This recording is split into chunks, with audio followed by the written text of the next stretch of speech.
Friends, आज इस video के माध्यम से मैं एक बहुत ही इंटरेस्टिंग टॉपिक के विषय में बात करना चाहता हूँ। अकेलापन से कैसे मुकाबला करें।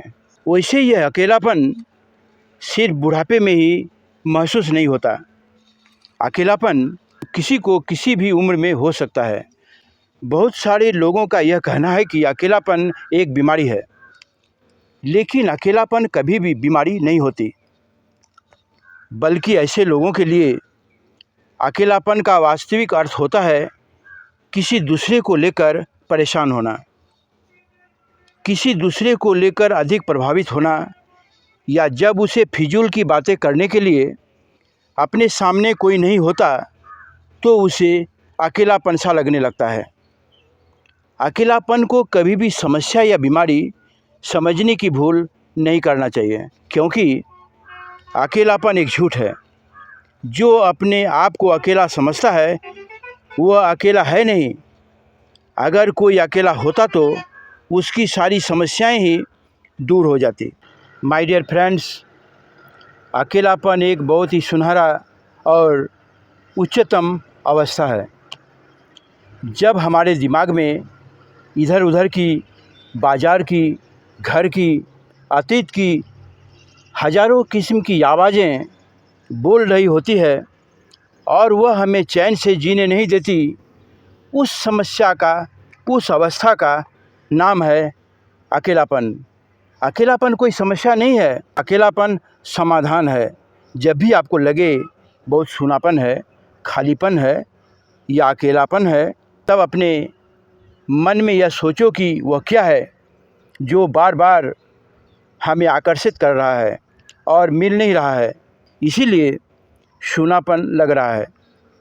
अकेलापन इसीलिए लग रहा है कि कुछ ऐसा है जो आपको अपनी ओर खींच रहा है और उसकी प्राप्ति नहीं हो रही है, इसीलिए आप परेशान हो रहे हैं। दुनिया को यह अनुमति कभी नहीं देनी चाहिए कि सर पर बैठ जाए, पर हम अनुमति छोड़िए, आमंत्रण देते हैं।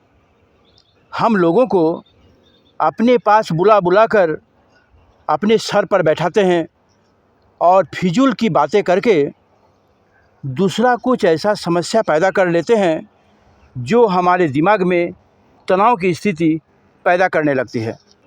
अगर कोई ऐसा आदमी मिल जाए जो हमारे दिमाग को बुरी प्रभावों से, उपद्रवों से खाली करता हो तो हम उसे भी अपने ज़हन में बैठा लेते हैं।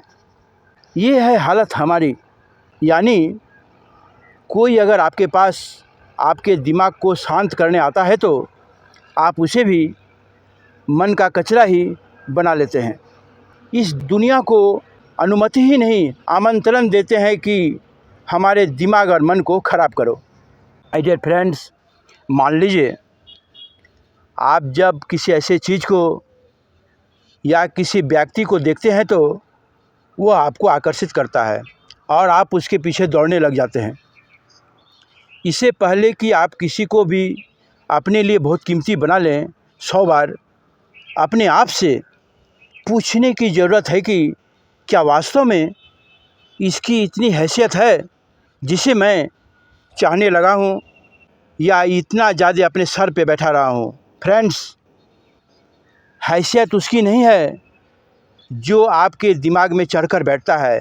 हैसियत सिर्फ उसकी होती है जो आपके दिमाग को खाली करता है, शांत करता है, आपको शांति देता है।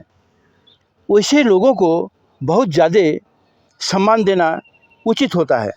दिमाग अगर आपका साफ होगा, मन अगर शांत होगा तो आपको अकेलापन कभी भी नहीं लगेगा। अकेलापन से आपको एक अजीब किस्म की शक्ति का अनुभव होगा, अपने आप को समझने और जानने का अवसर मिलेगा। कभी कभी खाली जगह में या प्राकृतिक माहौल में अकेला बैठना सीखें, यहाँ तक कि साथ में मोबाइल भी ना हो। अकेला अपने कमरे में बैठकर कुछ देर किताबें पढ़ने का प्रैक्टिस करें।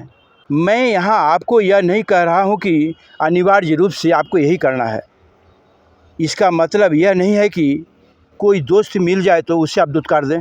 मैं यहाँ आपको यह कह रहा हूँ कि बहुत ज़्यादा संगति और भीड़ आपका बंधन न बन जाए।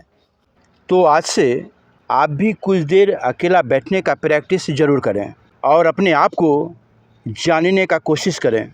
तब आपको समझ में आएगा कि अकेलापन कोई बीमारी नहीं, बल्कि अकेलापन एक बहुत ही सुनहरा और उच्चतम अवस्था है। माय डियर फ्रेंड्स, एक राइटर, चित्रकार, कवि, साइंटिस्ट अकेले में ही बड़े बड़े कार्य कर जाते हैं। बड़े बड़े पार्टियों और इवेंट में भी आपको वह सुकून नहीं मिल सकता है जो सुकून आपको कुछ देर के अकेलेपन से मिल सकता है। इसीलिए अकेलापन से आप भी भरपूर लाभ उठाने का कोशिश करें और नित्य प्रतिदिन कुछ पल के लिए भी अकेला बैठना सीखें। जय हिंद।